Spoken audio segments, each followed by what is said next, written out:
In Working It Today, we're taking a look at politics and the office and factories. Joining me now is Andy Challenger at Challenger Gray and Christmas, and the world is changing very rapidly. Let's start by talking about that carrier deal with President-elect Donald Trump and Governor Pence, making a huge difference to people who were about to lose their jobs to Mexico. Yeah, we saw about 700 to 1,000 jobs saved in Indiana in this carrier facility, mostly manufacturing warehouse jobs.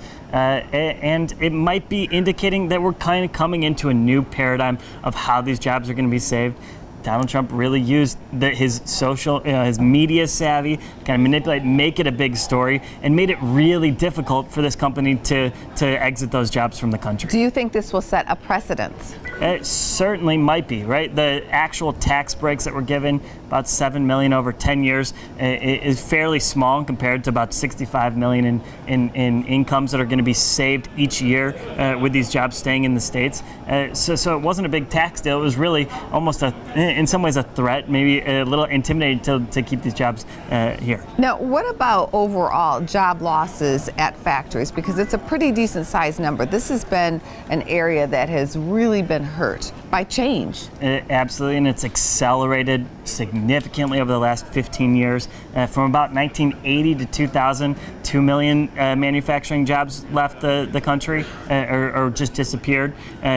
From 2000 to today, about 5.5 million. So it's really this pace of these jobs leaving the country or going away altogether has really accelerated. And yet we are now at 4.6% unemployment, and many jobs have been added to the economy. So where are we going here, Andrew? Yeah, so in some ways the jobs are just shifting. We're making this big macro shift away from manufacturing and creation jobs to service sector jobs. The whole economy is making a shift, and that shift has really sped up in the last couple of years, and it's created a lot of political turmoil. Another political hot potato is this new overtime rule that was supposed to go into effect.